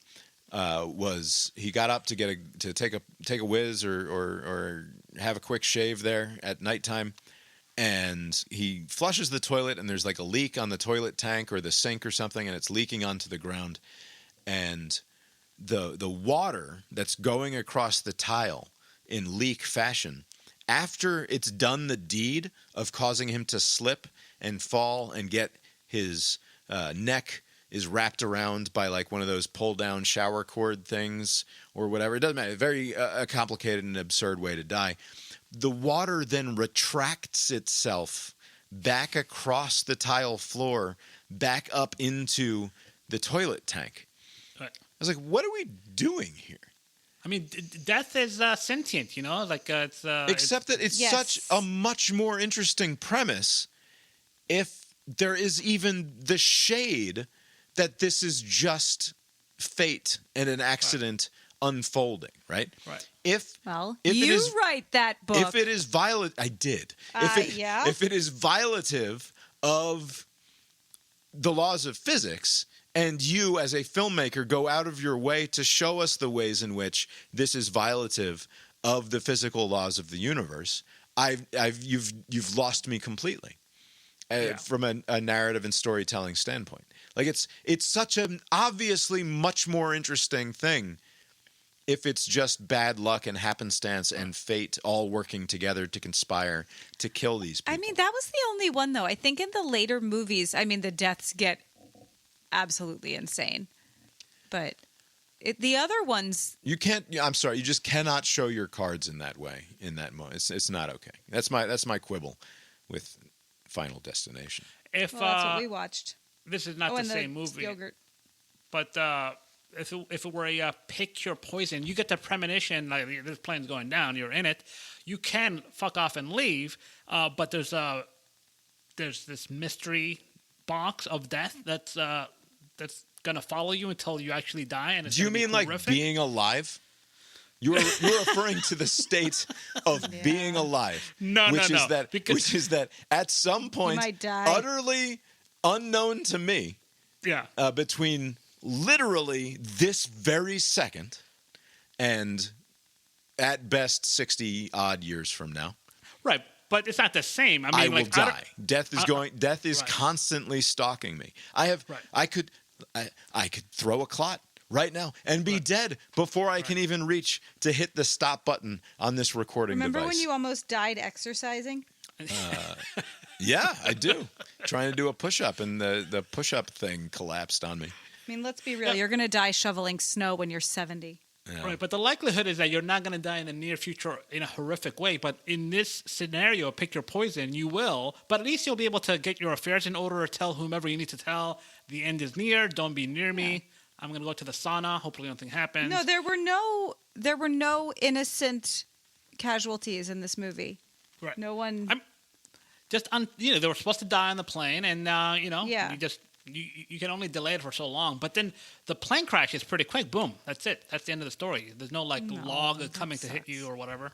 To the question of premonitory feelings and acting on them, and why I have always found them as stories of premonitions being bullshit, is because I am the sort of person who has many times before gotten on a plane and had the premonition that shit's going to get weird. You can call it, if I chose to call it a premonition, I would.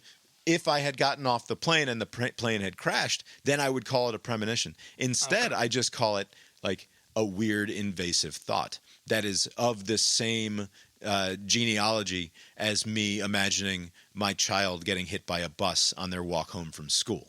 Right? Like, I'm always the brain does weird shit with my imagination, where it likes to imagine, occasionally it likes to fantasize about really great things, right? I have dreams all the time that are awesome.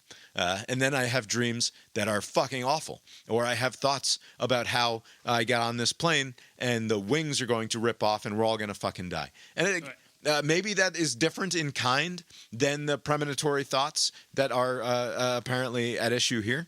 But, like, I don't buy anything anytime somebody's like, well, I had an idea that you were going to call, and then my phone rang. And it's because I'm fucking unstuck in time, and we're connected metaphysically across time and space. Like, no, I think about fucking weirdos who I haven't heard from in decades out of nowhere all the time. And eventually the thought is going to line up coincidentally enough with reality. And it's just not, it doesn't mean anything. It's just that the world is weird. We also finished the yogurt thing. The Yogurt Shop Murders on and HBO now it's 10 Max. o'clock. All right. We finished that documentary series, 4 episodes, 4 hours of television, and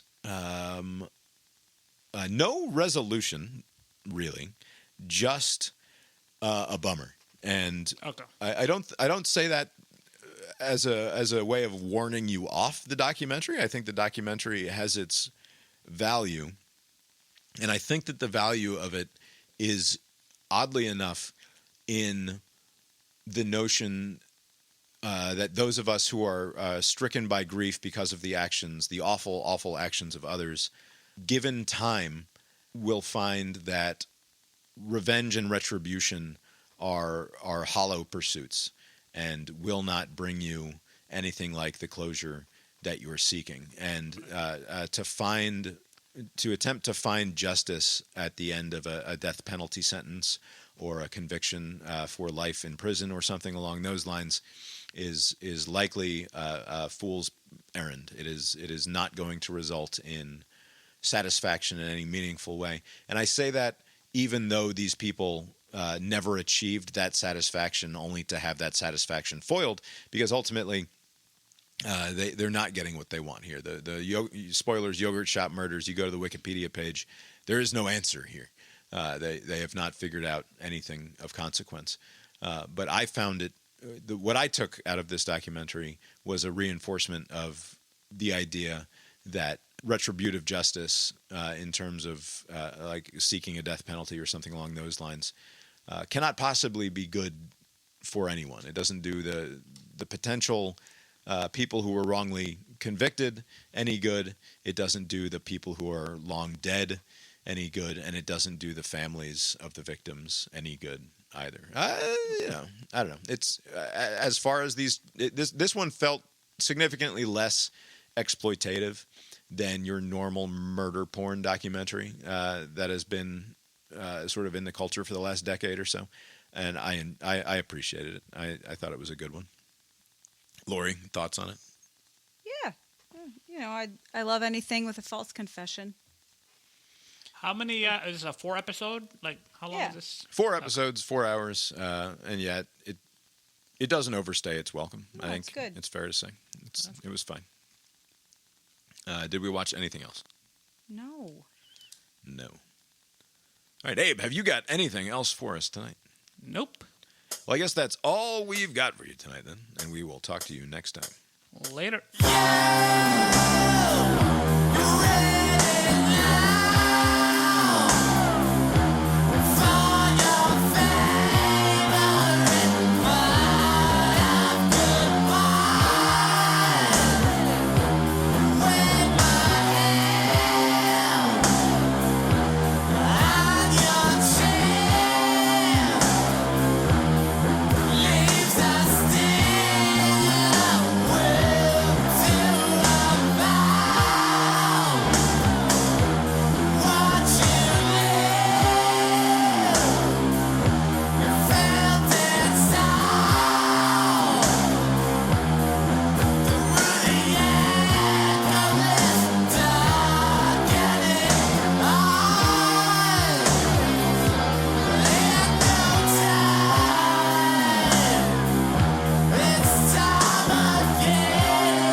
lurk and hide in the shadows, but now Abe can see every awful detail.